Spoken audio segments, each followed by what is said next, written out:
नमस्कार, आप देख रहे हैं लोकमत राजस्थान। मैं हूं निशु शर्मा आपके साथ। आइए रुक करते हैं आज की बड़ी खबरों की ओर। यूक्रेन फिलहाल रूस के साथ कोई भी समझौता करने को तैयार नहीं है। इसका स्पष्ट उदाहरण उसने पिछले 24 घंटों पर दे दिया है। दरअसल यूक्रेन ने रूस पर पिछले 24 घंटे में यूक्रेन ने 4 निर्देशित हवाई बम और 160 ड्रोन दागे हैं, जिसे रूसी सेना ने ध्वस्त कर दिया है। रूसी रक्षा मंत्रालय ने कहा कि उनकी वायु रक्षा प्रणालियों ने देश के पश्चिमी सीमावर्ती क्षेत्रों में 33 यूक्रेनी ड्रोनों को रोका।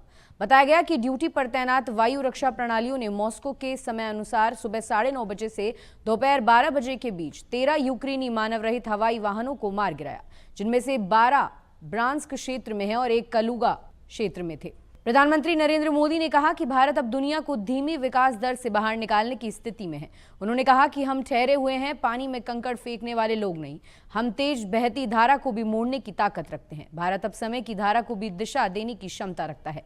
पीएम ने कहा, भारत अब एक बड़ा माइलस्टोन हासिल करने जा रहा है। देश जल्द ही 100 देशों को इलेक्ट्रिक वाहन निर्यात करेगा। भारत की प्रगति का आधार रिसर्च और इनोवेशन है। उन्होंने कहा, बाहर से खरीदी गई रिसर्च सिर्फ जीने भर के लिए काफी है, लेकिन भारत की बड़ी आकांक्षाओं को पूरा नहीं कर सकती। केंद्र सरकार ने रिसर्च को बढ़ावा देने के लिए लगातार नीतियां और नए प्लेटफॉर्म बनाए हैं। पाकिस्तान के विदेश मंत्री और डिप्टी पीएम इशाक डार शनिवार को ढाका पहुंचे। वो 2012 के बाद बांग्लादेश आने वाले सबसे वरिष्ठ पाकिस्तानी नेता हैं। डार ने पहुंचते ही कई राजनीतिक दलों के नेताओं से मुलाकात की। उन्होंने पूर्व प्रधानमंत्री खालिदा जिया की पार्टी बीएनपी से बातचीत की। सबसे अहम मुलाकात कट्टरपंथी जमात-ए-इस्लामी के नेताओं से हुई। जमात-ए-इस्लामी ने 1971 में बांग्लादेश की आज़ादी का विरोध किया था। बैठक में द्वीपक्षीय रिश्ते और सार्क को फिर से सक्रिय करने पर चर्चा हुई। कुछ दलों ने पाकिस्तान से 1971 के नरसंहार पर माफी की मांग भी की। डार ने कहा कि पाकिस्तान बांग्लादेश के साथ नए दौरे की साझेदारी चाहता है। भारत सरकार वायुसेना और नौसेना की ताकत बढ़ाने के लिए 2 बड़ी डील करने के लिए तैयार हो गई है।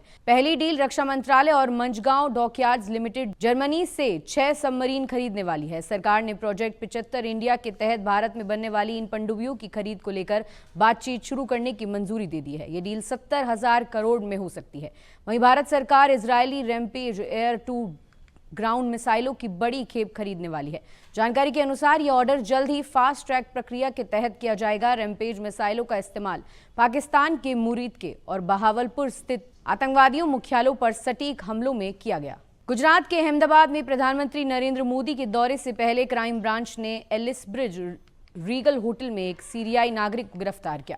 उसकी पहचान 23 साल के अली मेगात अल अजहर के रूप में की गई। क्राइम ब्रांच के जॉइंट पुलिस कमिश्नर शरद सिंघल ने बताया कि अली के पास से 3600 अमेरिकी डॉलर और 25,000 भारतीय कैश मिला है। उसके शरीर पर गोलियों सहित चोट के कई निशान पाए गए हैं। उसके मोबाइल में गाजा में भुखमरी और वहां के लोगों पर हो रहे अत्याचार के वीडियो भी मिले हैं। पुलिस के मुताबिक अली अपने 3 साथियों के साथ गाजा पीड़ितों के नाम पर मस्जिदों और दूसरी जगहों से फंड जुटाता था, फिर पैसों से लग्जरी लाइफस्टाइल जीते थे। अन्य 3 सीरियाई नागरिक फरार हैं। पुलिस को शक है कि वो किसी खास मकसद से अहमदाबाद में रेकी करने आए थे। राहुल गांधी की वोटर अधिकार यात्रा रविवार को पूर्णिया पहुंची। कांग्रेस नेता राहुल गांधी यहां पर मोटरसाइकिल चलाते दिखे। कांग्रेस नेता इससे पहले कटिहार में मखाना के खेतों में किसानों के साथ काम करते दिखे थे। राहुल गांधी की पूर्णिया यात्रा को देखते हुए जिला ट्रैफिक पुलिस ने कई मार्गों पर वाहनों के परिचालन पर रोक लगा दी है। जिला प्रशासन का कहना है कि राहुल गांधी की यात्रा के दौरान कानून व्यवस्था बनाए रखने और यातायात को नियंत्रित करने के उद्देश्य से ये किया गया है। डीआरडीओ ने 23 अगस्त को ओडिशा के तट पर integrated air defence weapon system का पहला टेस्ट किया। ये एक multi layer air defence system है, जिसमें सभी स्वदेशी quick action surface to air missile, advanced very short air defence system मिसाइलें और high power laser based directed energy weapon शामिल है। रक्षा मंत्री राजनाथ सिंह ने एक्स पर एक पोस्ट में ये जानकारी दी। उन्होंने लिखा, इस परीक्षण ने हमारे देश की multi layer air defence capability बढ़ाई है। ये दुश्मन के हवाई खतरों के खिलाफ रीजनल डिफेंस को मजबूती देगा। IADWS का सुदर्शन चक्र मिशन का एक हिस्सा माना जा रहा है। ये स्वॉर्म ड्रोन अटैक के खिलाफ रक्षा कवच बनेगा। सुदर्शन चक्र मिशन की घोषणा पीएम मोदी ने 15 अगस्त को लाल किले से दिए अपने भाषण में की थी। ग्रेटर नोएडा के सिरसा गांव से एक दिल दहला देने वाली घटना सामने आई है, जहां 26 वर्षीय निक्की को दहेज की मांग पूरी न होने पर उसके पति और ससुराल वालों ने कथित तौर पर जिंदा जला दिया। इस घटना ने दहेज प्रथा की क्रूरता को फिर से उजागर किया है। निक्की की बहन कंचन ने इस जघन्य वारदात की पूरी कहानी मीडिया से साझा करते हुए बताया कि शादी में टॉप मॉडल स्कॉर्पियो समेत कई कीमती सामान दिए गए थे, फिर भी ससुराल वालों का लालच खत्म नहीं हुआ। इस हत्याकांड का सबसे दुखद पहलू यह है कि निक्की के 5 साल के बेटे ने अपनी मां को जलते हुए हुए देखा। सोशल मीडिया पर वायरल एक वीडियो में बच्चा कहता है, पापा ने मम्मी को लाइटर से जला दिया। इस वीडियो ने लोगों में आक्रोश पैदा कर दिया है।